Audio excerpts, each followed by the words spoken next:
சேனலை இப்போ தான் ஃபர்ஸ்ட் டைம் பார்க்குறீங்கன்னா மறக்காமல் சப்ஸ்கிரைப் பண்ணிக்கோங்க. டுடே நம்ம சிக்கன் பிரியாணி எப்படி செய்யறதுன்னு சொல்லிட்டு பார்க்கலாம். சிக்கன் பிரியாணி நம்ம வந்து குக்கரில் தான் செய்ய போகிறோம். ஸோ ஃபஸ்ட்டு நம்ம குக்கரை நல்லா சூடு பண்ணிவிட்டு ஆயில் சேர்த்துக்கலாம்.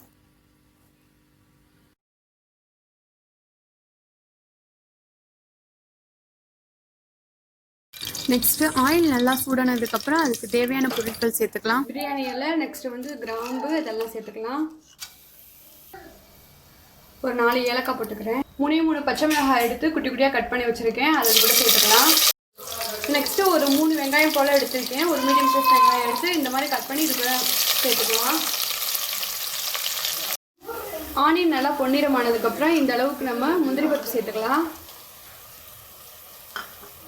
நல்லா பொன்னிறமானதுக்கப்புறம் இந்த அளவுக்கு நம்ம வந்து தக்காளி சேர்த்துக்கலாம். ஒரு 3 மீடியம் சைஸ் தக்காளி எடுத்து இந்த மாதிரி கட் பண்ணி வச்சுருக்கேன். தக்காளி வதங்குறதுக்கு லைட்டாக தேவையான அளவுக்கு வந்து உப்பு சேர்த்துக்கலாம்.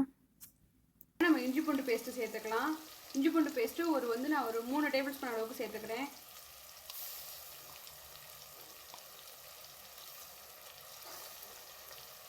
இஞ்சி பூண்டு பேஸ்ட்டு சேர்த்ததுக்கப்புறம் இப்போ நம்ம வந்து புதினா மல்லி இருக்குல்லையே, அதனால நான் வந்து பேஸ்ட் பண்ணி வச்சுருக்கேன். அது ஒரு 3 டேபிள் ஸ்பூன் அளவுக்கு சேர்த்துக்கலாம்.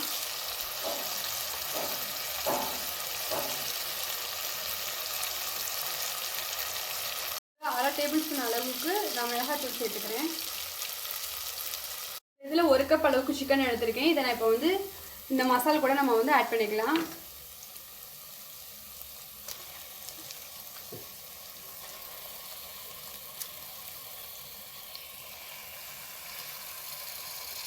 சிக்கன் எல்லாத்தையும் சேர்த்ததுக்கப்புறம் நல்லா ஒரு கிளறி எல்லா சைடும் ஒன்று போல் கிளறி விட்டுட்டு ஒரு 2 டேபிள் ஸ்பூன் அளவுக்கு தயிர் எடுத்துக்கலாம். அது கூட 1 டேபிள் ஸ்பூன் அளவுக்கு கரம் மசாலா தூள் எடுத்து அது ரெண்டுத்தையும் ஒன்றா மிக்ஸ் பண்ணி இப்போ நம்ம இது கூட சேர்த்துக்கலாம்.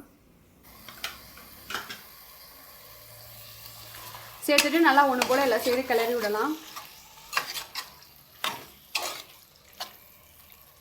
இப்போ நம்ம ஒரு 2 நிமிஷம் பக்கம் நல்லா சிக்கன் வந்து மசாலா கூட சேர்ந்து ஒன்றா குக் ஆகுறது மாதிரிக்கே நல்லா வந்து குக் பண்ணிடலாம்.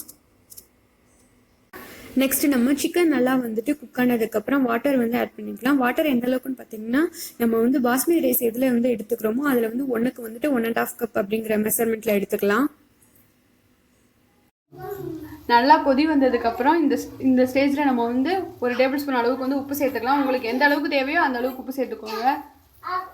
இந்த ஸ்டேஜில் நீங்கள் வந்து உப்பு போட்டுட்டு உப்பு வந்து கரெக்டாக இருக்கான்னு செக் பண்ணி பார்த்துக்கோங்க.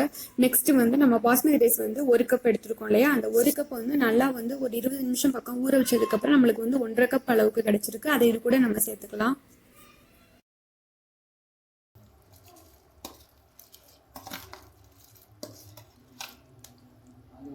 போட்டதுக்கப்புறம் நல்லா ஒரு கிளறி விட்டுட்டு நம்ம வந்து குக்கர் வந்து மூடி போட்டுடலாம்.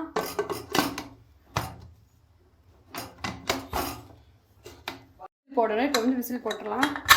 போட்டுட்டு இது வந்து ஃபுல் ஃப்ளேமில் வச்சுட்டு ஒரு 2 விசிலும் ஸ்லோ ஃப்ளேமில் வச்சுட்டு 1 விசில் விட்டால் போதும்.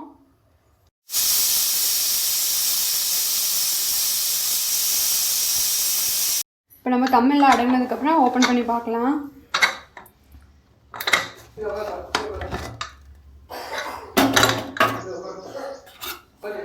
பாருங்கள், நம்மளுக்கு வந்து அழகாக வந்து பிரியாணி வந்து ஒன்றோட ஒன்று ஒட்டாமல் அழகாக உதிரியாக வந்து கிடச்சிருக்கு.